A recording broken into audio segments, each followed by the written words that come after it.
اشرفی stories کے دوستو السلام علیکم ورحمۃ اللہ۔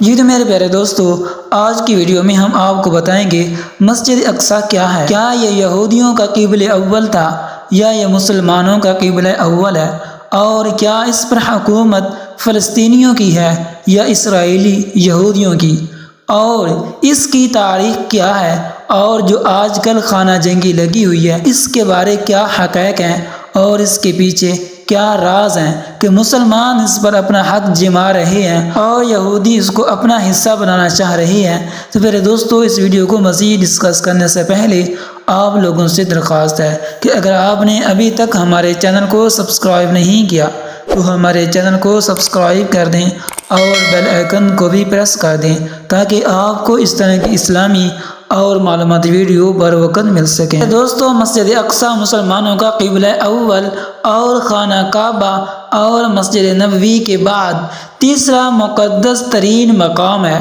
مسجد اقصی حقیقت میں مسلمانوں کی میراث ہے، وہ تاریخی اور مذہبی حقائق سے ثابت ہے، مگر یہ جس جگہ پر تعمیر کی گئی ہے، یہود کے موقف کے مطابق اس جگہ پر پہلے سلیمانی ہیکل تھی۔ مسلمانوں کو یروشلم شہر پر قبضہ کرنے کے بعد یہ مسجد تعمیر کی گئی، حالانکہ قرآن میں سفر معراج کے باب میں اس مسجد کا ذکر ہے، گویا یہ مسجد حضور صلی اللہ علیہ وآلہ وسلم کے بعثت سے بھی پہلے موجود تھی۔ متعدد روایات کے مطابق خانہ کعبہ کے بعد دوسری عبادت گاہ الاقصی تعمیر ہوئی تھی۔ مسجد کا تعلق اللہ کی عبادت سے ہے اور ہر نبی کو عبادت کے لیے مسجد کی ضرورت تھی۔ یہاں تک درست ہے کہ موجودہ دور میں اس مسجد کی معروف نسبت حضرت سلیمان علیہ السلام کے ساتھ ہے، حتیٰ کہ ایک روایت کے مطابق اس مسجد کو حضرت سلیمان علیہ السلام نے جنات سے تعمیر کروایا تھا، لیکن اس سے کلیہ ہیکل سلیمانی قرار دینا تاریخی اعتبار سے غلط ہے۔ ہیکل کا لفظ رہائش گاہ، محل یا دربار کے لیے استعمال ہوتا ہے۔ گمان غالب ہے کہ نبی اللہ سلیمان علیہ السلام نے اپنی رہائش کا حجرہ بھی مسجد میں ہی بنا رکھا ہو اور اپنے متبعین کا اجتماع بھی مسجد میں ہی کرتے ہوں، اس لحاظ سے اس مسجد کو ہیکل سلیمانی یعنی سلیمان علیہ السلام کا محل یا دربار کے نام سے منسوب کر دیا گیا ہو، حالانکہ یہ مسجد فی الواقع زمین پر دوسری تعمیر ہونے والی مسجد ہے۔ مقامی مسلمان اسے المسجد الاقصی یا حرم قدسی شریف کہتے ہیں۔ یہ مشرقی یروشلم میں واقع ہے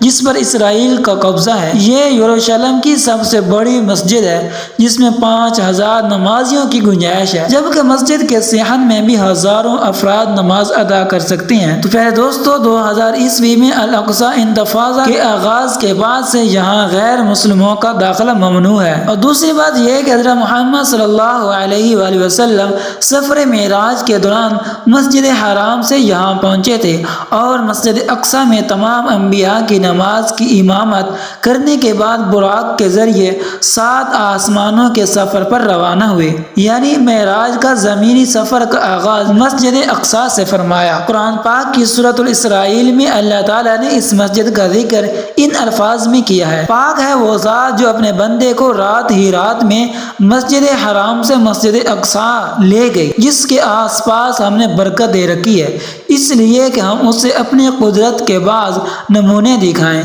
یقیناً اللہ تعالیٰ ہی خوب سننے والا اور دیکھنے والا ہے۔ یہ سورۃ الاسرائیل کی آیت نمبر 1 ہے۔ احادیث کے مطابق دنیا میں صرف 3 مسجدوں کی جانب سفر کرنا باعث برکت ہے، جن میں سے مسجد حرام، مسجد اقصی اور مسجد نبوی شامل ہے۔ البتہ شیعہ روایات کے مطابق ان 3 مساجد کے علاوہ مسجد کوفہ بھی بافضیلت ترین مساجد میں شامل ہے۔ تو میرے دوستو، ایک اور حدیث حضرت ابو ذر رضی اللہ تعالیٰ عنہ سے مروی ہے کہ فرماتے ہیں کہ میں نے رسول اکرم صلی اللہ علیہ وآلہ وسلم سے پوچھا کہ زمین میں سب سے پہلے کون سی مسجد بنائی گئی؟ تو نبی اکرم صلی اللہ علیہ وآلہ وسلم نے فرمایا مسجد حرام یعنی بیت اللہ۔ تو میں نے کہا کہ اس کے بعد کون سی مسجد؟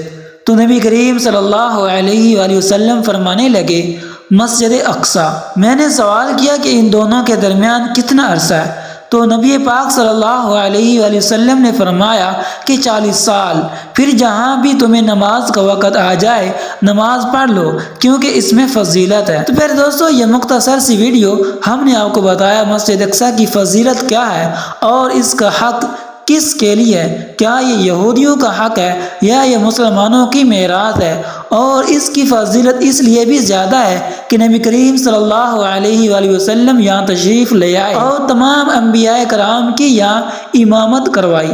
تو یہ بھی اس کی فضیلت ہے کہ نبی کریم صلی اللہ علیہ وآلہ وسلم کی یہاں موجودگی اور نماز پڑھنا اور قرآن پاک میں ذکر ہونا یہ مسجد کی فضیلت ہے۔ میرے دوستو اس لیے صدیوں سے یہاں لوگ اپنی جانیں، بچے، عورتیں اور مال سب کچھ قربان کر رہے ہیں کیونکہ اس کی فضیلت بہت زیادہ ہے۔ میرے دوستو یہ مختصر سی ویڈیو اگر پسند آئے تو لائک کر دیں اور ایک اچھا سا کمنٹ کر دیں، اور اگر آپ نے ابھی تک ہمارے چینل کو سبسکرائب نہیں کیا تو ہمارے چینل کو سبسکرائب کر دیں اور بیل آئیکن کو بھی پریس کر دیں تاکہ آپ کو اس طرح کی اسلامی اور معلوماتی ویڈیو بر وقت مل سکیں۔